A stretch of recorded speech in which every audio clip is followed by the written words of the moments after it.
गोपाल राधे गोविंद राधे गोपाल राधे गोविंद राधे गोपाल राधे गोविंद राधे गोपाल राधे राधे राधे गोविंद गोविंद राधे राधे राधे गोविंद गोविंद राधे राधे राधे गोविंद गोविंद राधे राधे राधे गोविंद गोविंद राधे राधे राधे गोविंद गोविंद राधे राधे राधे गोविंद गोविंद राधे। बोलिए गोविंद भगवान की। तब सनत कुमार कहने लगे, नारद जी ने एक बार अपने मन में विचार किया कि सुखदेव का प्राकट होना चाहिए, क्योंकि जब तक सुखदेव प्रकट नहीं होंगे तब तक जन जन में भागवत धर्म का प्रचार प्रसार कैसे होगा। लेकिन सुखदेव को लाए कौन है? तो सज्जन नारद बड़ा अद्भुत संत है। नारं ज्ञानम ददाति इति नारद, जो ज्ञान देता है उसे नारद कहते हैं। और ब्रजवासी कहते हैं नारद, जिसकी बात कभी रद्द ना हो उसका नाम भी नारद है। नारद का एक स्वभाव और बताऊं, जिस घर में कभी झगड़ा नहीं हुआ हो, नारद जी का आगमन हो जाए झगड़े की शुरुआत हो जाती है। और जिस घर में रोज लड़ाई होती हो, नारद जी वहां पहुंच जाए तो झगड़ा हमेशा के लिए बंद हो जाता है।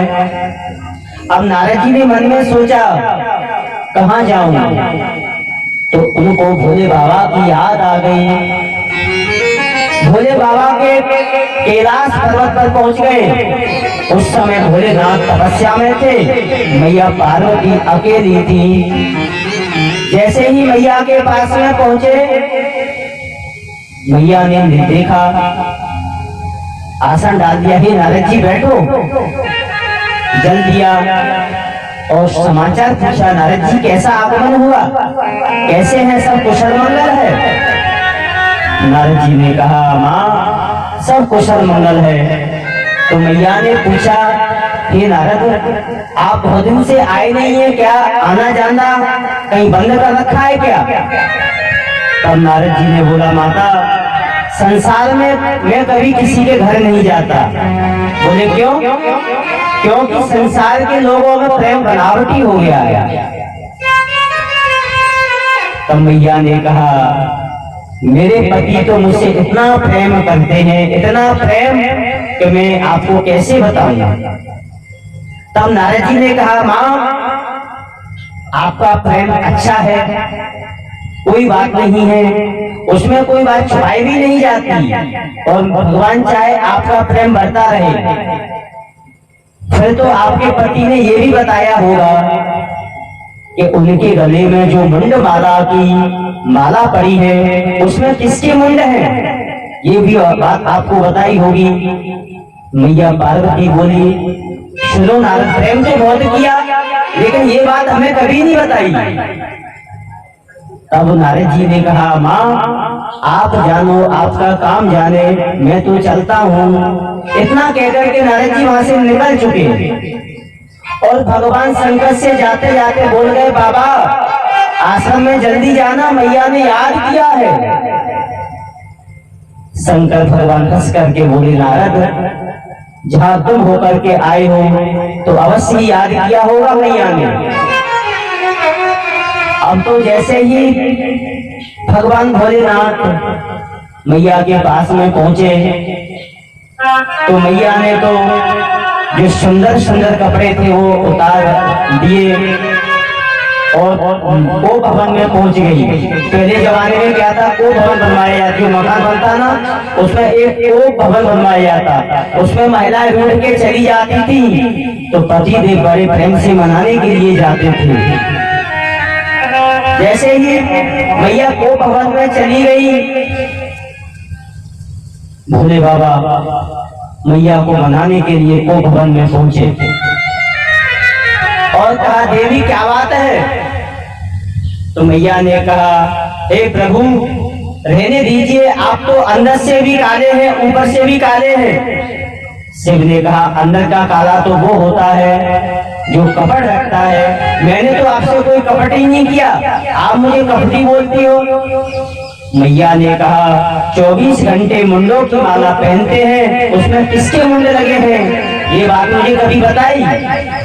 भगवान शिव ने कहा, देवी आपने कभी मुझे अवसर ही नहीं दिया, लेकिन मैं आपसे कितना प्रेम रखता हूँ इसका ये वास्तव में कोई प्रमाण है। तो ये मुंडों की माला है, मुंड माला में किसी और के सिर नहीं, आपके ही सिर है देवी। वैसे तो आप पारंबा जगदम्बा भवानी हैं, लेकिन लीला की सिद्धि के लिए जब जब अपने जीवन में तुम बदलाव लाती हो, तुम्हारी याद मुझे बनी रहे, इसके लिए तुम्हारे ही सिर माला में पिरो लेता हूँ। मेरे जीवन में इतनी बार तुमने अपनी देह का परित्याग किया, ये तुम्हारे ही सिर है देवी, किसी और के नहीं। मैया पार्वती बोली, हे भगवान अब तो आप महाकपटी निकले। तब शिव जी ने कहा, वो कैसे? कि ऐसी कौन सी दवा खा रखी है जिससे मुझे मरना पड़ता है और आपको नहीं? तब भगवान भोलेनाथ बड़े प्रेम से कहने लगे, देवी वह एक अद्भुत कथा है जिसे अमर कथा कहती है, श्रीमद् भागवत कथा अमृत पान किया है मैंने। मैया पार्वती कहने लगी, भोले बाबा वह कथा मुझे भी खिलाओ। भगवान शिव ने कहा, भागवत की कथा सुनने के 3 विधान हैं। भागवत की कथा सन्मुख बैठ करके सुननी चाहिए, एकदम व्यास जी के सामने, व्यास मंच के पीछे बैठकर कथा नहीं सुननी चाहिए। भागवत की कथा में बीच में उठना बैठना नहीं चाहिए, बेकार की बातें नहीं बोलना चाहिए, अगर बोलना है तो जय श्री कृष्ण जय श्री राधे बोलना चाहिए। और भागवत की कथा में सोना नहीं चाहिए, एकाग्र होके तन्मय होके सुननी चाहिए। देवी जब भी मैं कथा सुनाता हूँ तो अपनी आंखें बंद करके सुनाता हूँ। अब मुझे कैसे पता पड़ेगा कि आपने कथा सुनी है या ना सुनी है? इसलिए जब तक कथा चलेगी तब आप बीच में ऊ बोलेंगी, जैसे हिंदी में हाजी नाजी कहते हैं ना, ऐसे ही ऊ बोलते हैं। मैया पार्वती बोले, प्रभु बिल्कुल ठीक है। शिव जी ने जब कथा को आरंभ किया, कैलाश पर्वत पर कोई नहीं था। श्रोता है मैया पार्वती और वक्ता है बाबा भोलेनाथ। और जो शिव जी के पीछे फूटा हुआ अंडा अवश्य बड़ा था, वह भी तोते का अंडा था। भगवान भोलेनाथ ने कथा सुनाने लगी, मैया पार्वती ऊ कर कहने लगी। लेकिन पहले दिन की कथा का जैसे ही विश्राम हुआ, पीछे पड़ा तोता का अंडा साबुत हो गया, उस अंडे में जीव का प्रादुर्भाव हो गया। वह कथा के प्रभाव से अंडा फूट गया, उसमें से एक सुंदर पक्षी निकला। पड़ा हुआ पक्षी तीसरे दिन की कथा सुन रहा है। जैसे ही कथा सुनते सुनते 5वें दिन की होने लगी तो भगवान भोलेनाथ ने कहा, देवी पार्वती जब उद्धव जी को पता चला कि गोविंद अपनी लीला को समाप्त कर जाना चाहते हैं, तो उद्धव ने गोविंद से कहा, हे प्रभु योग योग विन्यास, आप योग के स्वामी हैं, योग के अधीश्वर हैं, बताइए त्याग क्या है, वैराग्य क्या है, संन्यास क्या है? ये ज्ञान प्रसंग चल ही रहा था। इसको सुनते सुनते मैया पार्वती को नींद आने लगी। अब जैसे ही नींद आई, मैया पार्वती की झपकी लग गई, लेकिन शिव जी की तो आंखें बंद हैं, उन्हें कैसे पता चलेगा कौन सोया कौन जागा? जब पक्षी ने देखा कि मैया तो सो गई, हाजी नाजी बंद हो गया, कहीं कथा बीच में राम ना ले ले, इसीलिए पक्षी ने पार्वती जी के स्वर में ओ कहना शुरू किया। जैसे ही पीछे बैठकर सुन रहा था, भागवत जी की कथा पूरी हो गई। जब भगवान भोलेनाथ ने जयकारा लगाया, बोलिए बालकृष्ण भगवान की, ऐसे ही जो जयकारा लगाया मैया की नींद खुल गई और कहा हाँ भगवान। फिर गोविंद ने उद्धव से क्या कहा? शंकर जी ने कहा क्या कहा मतलब ये कथा तो पूरी हो गई। मैया पार्वती ने कहा प्रभु मैं तो सो गई थी, कथा कैसे पूरी हो गई? पर ये ऊ का कौन बोलता था? तब देखा तो पक्षी बोल रहा है।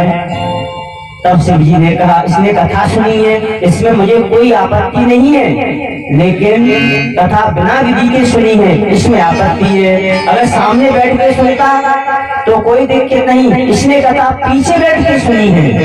इसलिए भगवान भोलेनाथ ने अपने त्रिशूल को उठाया और भोलेनाथ मारने के लिए दौड़े। कैलाश पर्वत से उड़ता उड़ता हुआ पक्षी नीचे आ गया। वहां पर व्यास जी की पत्नी वृटिका देवी है, अपने पति से बोली बुढ़ापा आ गया, अभी तक कोई संतान नहीं हुई। तो व्यास जी ने कहा देवी आप चिंता ना करें, भगवान सब कल्याण करेंगे। ऐसा व्यास पत्नी सोच ही रही थी, उन्हें उदासी आई और वह उड़ता हुआ नन्हा सा सुख उनके मुख में चला गया। बोलिए श्री सुखदेव जी महाराज की जय।